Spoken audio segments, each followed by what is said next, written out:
찬양 성부 성자 성령 삼위일체 신께 영세 무궁하기까지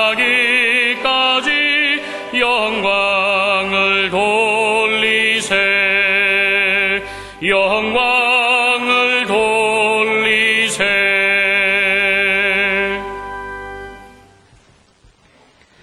예수께서 그 어린아이들을 불러 가까이 하시고 이르시되 어린아이들이 내게 오는 것을 용납하고 금하지 말라. 하나님의 나라가 이런 자의 것이니라. 내가 진실로 너희에게 이르노니 누구든지 하나님의 나라를 어린아이와 같이 받들지 않는 자는 결단코 들어가지 못하리라 하시니라.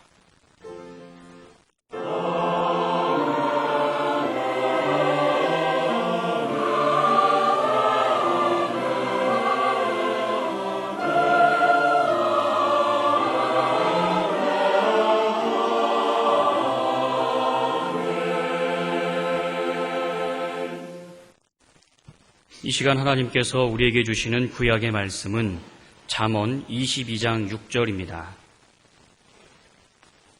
제가 가진 성경으로는 934쪽입니다. 마땅히 행할 길을 아이에게 가르치라.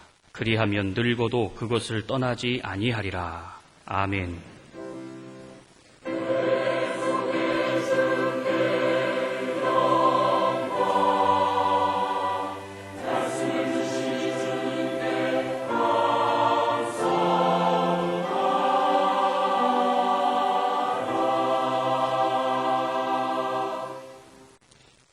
하나님께서 우리에게 주시는 신약의 말씀은 디모데후서 3장 14절로부터 17절까지입니다. 제가 가진 성경으로는 345쪽입니다. 그러나 너는 배우고 확실한 일에 거하라. 내가 네게서 배운 것을 알며 또 내가 어려서부터 성경을 알았나니 성경은 능히 너로 하여금 그리스도 예수 안에 있는 믿음으로 말미암아 구원에 이르는 지혜가 있게 하느니라. 모든 성경은 하나님의 감동으로 된 것으로 교훈과 책망과 바르게 함과 의로 교육하기에 유익하니 이는 하나님의 사람으로 온전케 하며 모든 선한 일을 행하기에 온전케 하려 함이니라. 아멘. 어린이 주일입니다. 세계 모든 어린이는 밝고 바르게 잘 자라야 하고 또 그렇게 길러야 하겠는데 아무리 많은 자녀를 잘 길러낸 부모라 하더라도 여기에 대해서 장담할 수 있는 사람이 어디 있겠습니까? 자녀는 무엇보다 하나님의 은혜가 앞서고 하나님의 은혜로 길러야 한다는 대전제가 있기 때문입니다. 자기의 힘만으로 자녀를 잘 기를 자신이 어디 있어요? 하나님이 도우시고 하나님이 보호하시고 하나님이 은혜 주시는 가운데 기르는 것 아니겠습니까? 성경의 정신을 따라서 몇 가지 살펴보며 은혜 받고자 합니다. 먼저 내 자식은 내 것이 아니라는 사실부터 명심할 일입니다. 하나님께서 허락하신 사랑의 선물로서 하나님의 뜻대로 하나님의 뜻을 따라 양육할 일입니다. 내 것이 아니라 하나님의 소유이기 때문에 무슨 소유물 같이 기를 수 없고 대리만족의 대상으로 삼을 수 없습니다. 많은 사람이 여기 빠져 있어요. 그래서 내가 못했던 일을 너는 좀 하거라. 그러면서 자녀가 그 일을 하는 걸 보면서 자기가 만족해요. 내가 학교 다닐 때 하고 싶었는데 그거 못한 일. 사회 나와서 하고 싶었는데 못한 일. 그걸 시키려고 막 소질이나 달란트나 그런 건 알아보지도 않고 막 강제로 시키는 경우가 얼마나 많습니까? 이렇게 할 수 없다 하는 말씀입니다. 옛날에 자녀를 7, 8남매, 8, 9남매 낳아서 기르다가 하나둘을 잃어버리고 그런데 그때 이런 속담이 있었어요. 사람은 져먹을 것은 다 가지고 태어나는 법이다 그랬어요. 원래 속담이란 오랜 기간 동안 인생을 깊이 그리고 많이 관찰한 결과로 생겨나고 그 설득력이 있어서 전해져 내려오는 겁니다. 아니 자녀가 많은데, 먹을 입이 많은데 이 가난한 형편에서 무슨 수로 자녀를 기른다고 그렇게 한단 말이냐. 그러면서 줄이자. 그래서 하나만 낳자. 그러면서 한참 줄이다 보니까 아이고 이거 안 되겠다. 이제 느리자. 자꾸 나라고 그러는 이런 형편이 됐어요. 사람의 생각으로 개입하다 보니까 이런 시행착오가 생겨났어요. 이 속담을 성경적으로 풀어본다면 하나님께서는 사람마다 태어날 때 각기 다른 재능을 주셔서 세상에서 생존하고 살아가고 제 몫을 하도록 한다는 것 아니겠습니까?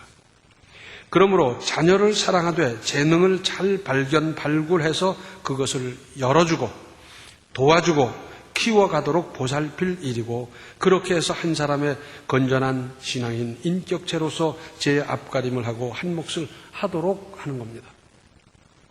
자식은 내 소유물이 아닙니다. 하나님께서 맡겨주신 하나님의 사랑스러운 선물임을 기억하십시오. 또 오늘의 구약 본문 말씀은 뭡니까? 마땅히 행할 길을 아이에게 가르치라. 그리하면 늙어도 그것을 떠나지 아니하리라. 우리 속담에도 3살 버릇 80까지 간다는 말이 있고, 성경 말씀은 물론 이 속담도 진리라는 것을 누가 부인할 수 있습니까? 늦게 하나님을 믿게 된 사람 중에는 어쩔 수 없이 인생 중간에서 하나님의 말씀을 배우고 따르고 실천하고 할 수밖에 없지만, 부모님의 신앙을 따라 천금보다 귀한 믿음을 물려받은 사람에게 있어서는 어려서부터 일찍부터 바로 제대로 차근차근 체계적으로 가르치는 것이 훨씬 효과가 있습니다. 오늘의 신약 본문 말씀 14절 하반절을 보면 내가 네게서 배운 것을 알며 그랬습니다. 디모데의 신앙생활이 아주 출중하고 훌륭했는데 누구에게서 배웠느냐?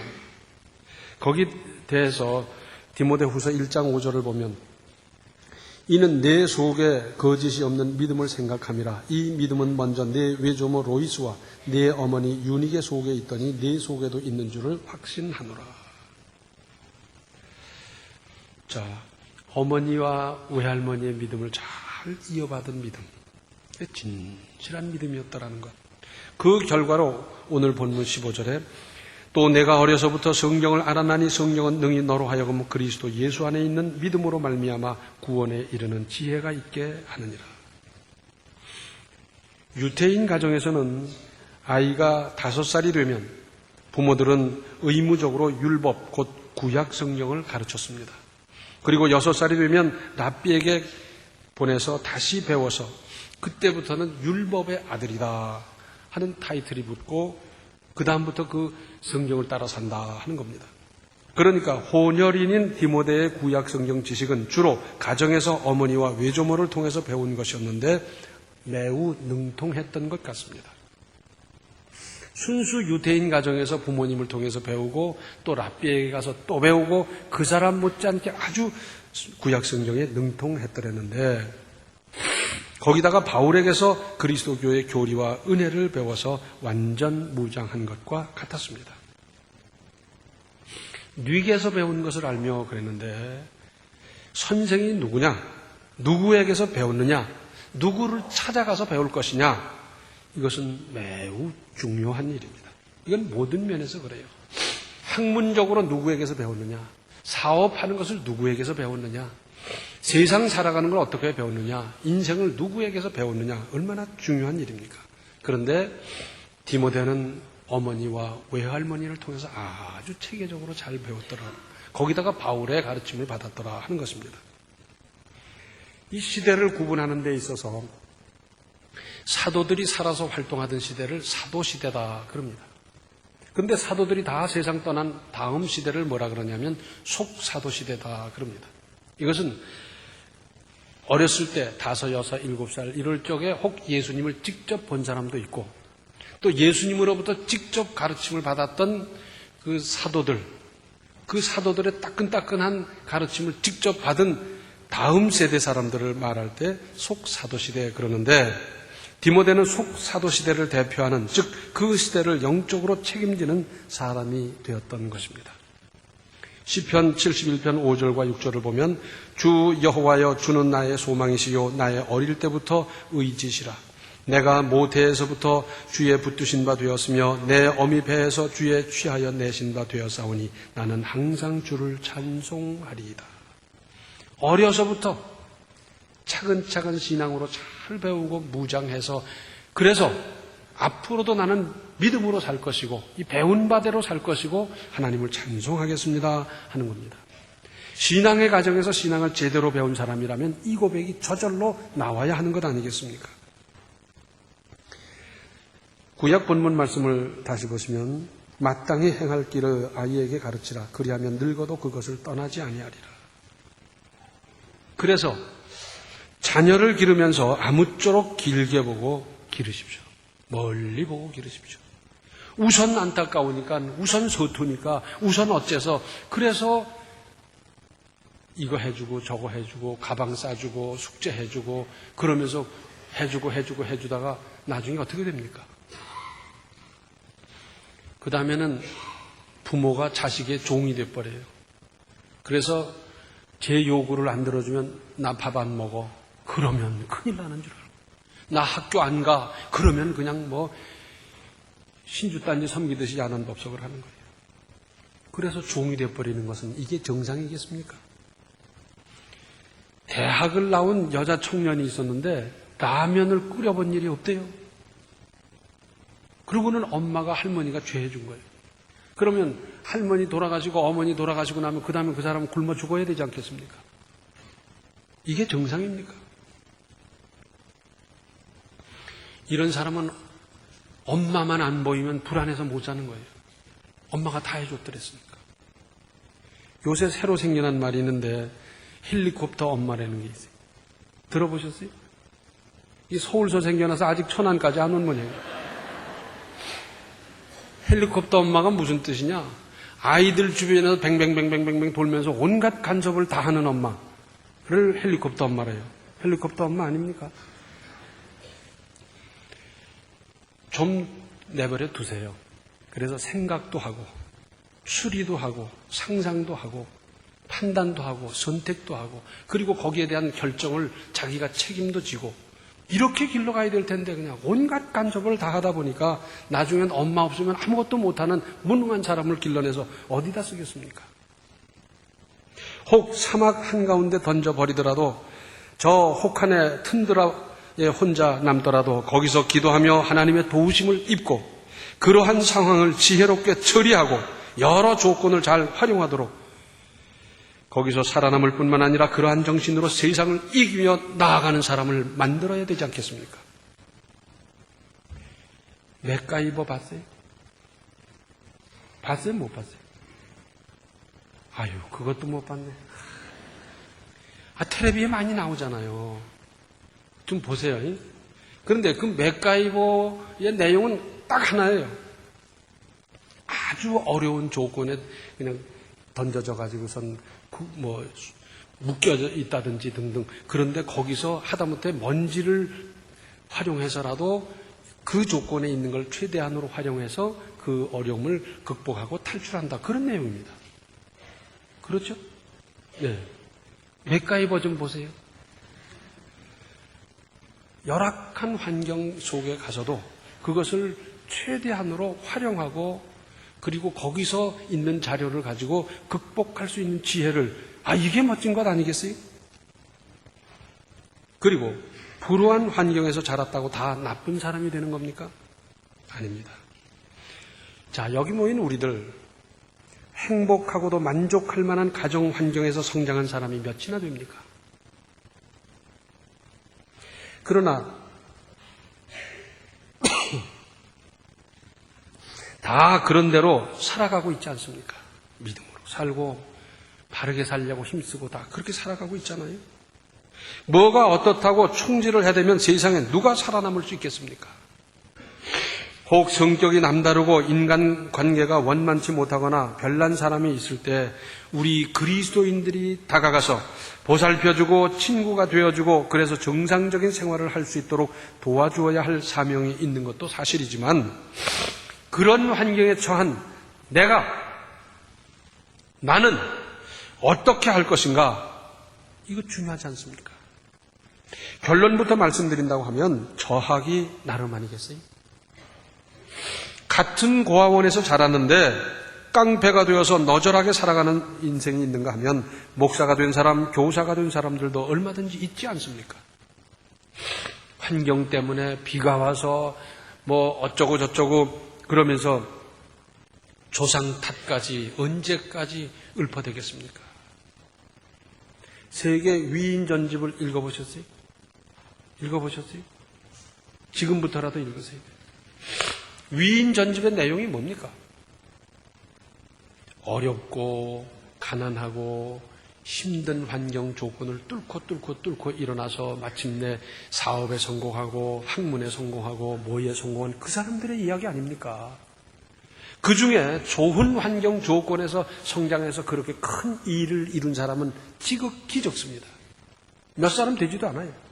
대부분이 다 어려운 환경 속에서 극복하고 이겨나가는 가운데 나중에 큰 인물이 됐다. 그래서 위인이라고 그러고 그분들의 일대기를 글로 남기고 다른 사람들이 그걸 추적해서 또 글로 남기고 이러지 않습니까? 오늘날은 다르다고요? 예, 다른 점이 다소 있어요. 그래서 부모님이 좋은 조건이면 자식도 좋은 조건 뭐 그렇게 되는 것도 없지 않아 있습니다만은 그러나 분명한 것은 앞으로도 어려운 조건을 뚫고 극복하고 나아간 그래서 성공한 사람들은 얼마든지 있을 수 있습니다. 무엇보다도 믿음으로 가르치고 믿음 삶의 본을 보십시오. 가장 자연스럽고 보고 배우는 문제 그리고 젖어드는 것은 가정에서 저절로 익히는 겁니다. 내 사랑하는 아들이 내 사랑하는 딸이 어디 가나 사랑받고 인정받고 성공하게 하고 싶지 않은 부모가 어디 있습니까? 누가복음 2장 52절을 보면 예수는 그 지혜와 키가 자라가며 하나님과 사람에게 더 사랑스러워 가시더라. 그러니까 예수님의 성장 과정이 여기 이 한 절에 모두 함축되어 있는데 하나님의 사랑과 사람의 사랑을 받으셨더라 하는 것입니다. 하나님의 사랑은 예수께서 전적으로 믿음으로 살아 하나님이 기뻐하셨고 하나님 만족하셨을 겁니다. 그런데 사람의 사랑은 어떻게 받으셨겠습니까? 잘 생각해 보세요. 가난하고 척박한 나사렛 동네에서 성장을 했어요. 가령 10살, 11살, 12살, 13살 이렇게 쭉 성장을 했는데 그때 예수님은 공생애를 시작하지 않은 때이기 때문에 예수님이 어떤 분이라는 걸 전혀 모르고 살던 그때입니다. 그때 예수님께서는 사람들에게 더 사랑스러워 가셨다는 겁니다. 나이를 먹어갈수록 더 사랑을 받았다, 사랑스러워 갔다 그 말인데 도대체 어떻게 그렇게 됐겠나 하는 것을 생각해 볼 일입니다. 그것은 아마도 이웃의 짐을 지고 울력하는 데 앞장서고 다른 사람을 돕고 보살피는 데 늘 땀 흘려 수고하셨던 것 아니겠습니까? 지금 집집마다 하나 둘 길러서 저밖에 모르는 지극히 이기적인 사람으로 기르시겠습니까? 그러면 그 다음은 어떻게 되겠어요? 저밖에 모르고 저만 위해줘야 되고 제 뜻대로 해야 되고 제 고집대로 해야 되는 그런 아이 길러서 그래서 그 아이가 누구에게 사랑을 받겠습니까? 사랑 못 받아요. 사랑 안 해요. 다른 사람을 위해서 수고하고 땀 흘리고 봉사하고 돌봐주고 보살피고 그럴 때 사랑받는 거예요. 10사람을 사랑하고 10사람을 위해서 수고하고 땀 흘렸을 때 10사람의 사랑을 받고 100사람을 위해서 사랑하고 수고하고 땀 흘리고 희생하고 손해보고 그럴 때 100사람의 사랑을 받는 거지. 가만히 있는데 누가 사랑해요? 사랑 절대로 안 합니다.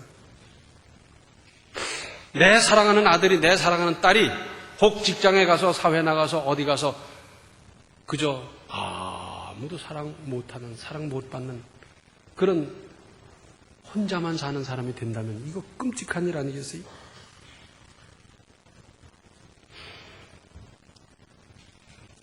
전도서 4장 9절로 12절에는 이런 말씀이 있어요. 두 사람이 한 사람보다 나으면 저희가 수고함으로 좋은 상을 얻을 것입니다. 혹시 저희가 넘어지면 하나가 그 동물을 붙들어 일으키려니와 홀로 있어 넘어지고 붙들어 일으킬 자가 없는 자에게는 화가 있으리라.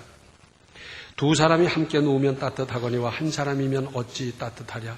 한 사람이면 패하겠거니와 두 사람이면 능히 당하나니 삼겹줄은 쉽게 끊어지지 아니하느니라. 한 사람보다는 두 사람이, 두 사람보다는 세 사람이, 여러 사람이 단결하고 함께하면 힘이 있다는 겁니다. 서로 도와준다는 겁니다. 그런데 이런 협동은 어떨 때 이루어지는 겁니까? 누군가 양보도 하고, 누군가 앞장서서 수고도 하고, 혹 부담도 하고, 그러는 가운데 이루어지는 거지, 가만히 있는데 누가 협동이 되며 힘을 합치며 이루어지겠습니까? 함께 하지 못하는 것 자체로서 죄라고 규정하고 있어요. 지성격이 못돼서 저 잘난 척만 하다가 그래서 다른 사람과 함께 하지 못한다면 이것 자체가 죄라니까요. 특별히 오늘날 어린이들은 컴퓨터에 풍덩 빠져가지고 그래서 인간관계를 잘 못해요. 그러면 그 다음은 어떻게 되는 겁니까? 사람은 모름지기 선배가 이끌어주고 후배가 밀어주고 동료가 협력하고 그래서 일도 하고 인물도 되고 커가기도 하고 성장하는 것 아니겠어요? 그런데 혼자 잘나서 혼자 이기적인 사람이 되어서 누구도 도와주지 않고 함께할 사람이 없는데 그 사람이 무슨 일을 하며 무슨 성공을 할 수 있겠습니까? 가르쳐야 합니다. 인사는 이렇게 하는 거란다. 어른은 이렇게 대하는 거란다. 말은 이렇게 하는 게 교양 있는 거란다. 이거 잘 가르쳐서 원만한 인간관계가 돼야 되지 않겠어요? 거기다가 확실한 기준, 곧 하나님의 말씀에 붙잡혀 그 기준으로 살아가도록 해야 하나님의 사랑이 이 아이를 보살필 것 아니겠습니까? 바람 부는 대로 물결 치는 대로 사는 것이 아니라 언제나 하나님의 말씀 기준으로 확실한 소신 있게 살아가는 사람을 만들어 놔야 하나님이 사랑하시지 않겠어요? 그때마다 형편 따라 사는 그런 사람을 하나님이 사랑하시겠어요? 비가 와도 눈이 와도 조건이 어떠해도 하나님의 말씀 기준으로 살아갈 때 하나님께서 도우시고 하나님께서 지켜주시지 않겠습니까? 또 우리 믿는 사람이나 믿지 않는 사람이 똑같이 범하는 잘못이 있어요. 그건 뭐냐면 자녀들이 혹 잘할 때 공부를 잘한다, 재주가 있다, 뭐가 있다 이럴 적에 잘한다 그래가지고선 전부 교만한 사람을 만들어 놓습니다. 교만하면 죽습니다. 교만하면 죽어요. 잘할수록 못하는 사람을 챙길 줄 알고 능할수록 능하지 못한 사람을 보살필 줄 알고 이렇게 해야 앞으로 그 사람의 장래가 보장되는 건데 교만하도록 잔뜩 길러놔서 교만하면 어떻게 돼요? 사람이 떠나가고요. 친구가 없고요. 돌베기고요. 그 사람이 무슨 일을 하겠습니까? 또 내 자식이 금쪽 같고 귀하다고 하면 남의 자식도 그렇게 귀한 것 아니겠어요? 내 자식만 보살필 것이 아니라 우리 주변을 한번 살펴보십시오. 결손 가정이 왜 그렇게 많고 편부모 가정은 얼마나 많으며 얼마나 많습니까? 그 어린이도 내 자식같이 좀 보살피는 마음이 돼야 되지 않겠습니까? 내가 몹시 어렵고 힘들고 어쩔 줄 모를 때 옆집에 사는 그 여자 집사님이 나를 붙들어주고 힘내라. 내가 너를 위해서 기도한다. 너는 할 수 있어. 내가 그때 얼마나 용기를 얻었는지. 그 집사님은 나를 위해서 그때 기도한다 그랬는데 지금까지 기도해 주실까? 경제적으로 돕지 못한다 하더라도 우리는 격려할 수도 있고요. 위로할 수도 있고요. 우리 주변에 이렇게 결손 가정, 편부모 가정 이런 여러 어린이들을 도와줄 수 있지 않습니까? 내 자식 귀하면 남의 자식도 귀한 것이지 남의 자식은 팽개쳐도 되는 겁니까? 그럴 수가 없습니다. 아무쪼록 나중에 두고두고 우리의 자녀들이 우리 아버지 같은 믿음, 우리 어머니 같은 믿음, 우리 할아버지만한 믿음, 우리 할머니만한 믿음 참 고귀하다. 우리 할머니 기도 많이 많이 하시더니 우리 어머니 그 본받아서 기도하고 우리 이모들도 기도하고 우리 할아버지 늘 봉사하고 믿음으로 그렇게 반듯하게 사시더니 우리 아버지도 본받고 맞아 나도 본받아야지. 우리 한 사람 한 사람이 자녀들에게 있어서 이런 훌륭한 부모님으로서 남은 인생을 건설하며 본이 되시기를 바랍니다. 기도하시겠습니다. 은혜로우신 아버지 하나님, 훌륭한 부모님이 어디 쉽습니까? 그러나 이제 저희들 한 사람 한 사람이 기도하면서 믿음으로 훌륭한 부모가 갈 수 있는 그 길을 갈 수 있게 하여 주시고 좋은 믿음의 본을 잘 보여서 후진들이 자녀들이 잘 이어받고 좋은 믿음의 전통을 이어갈 수 있는 우리 가문을 이루게 하여 주시옵소서.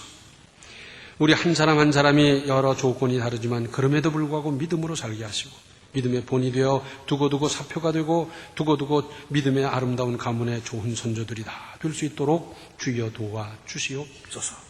예수님의 이름 받들어 간절히 기도하옵나이다. 아멘. 하나님께서 주신 자녀를 일찍부터 믿음으로 바르게 자라도록 기르십시오.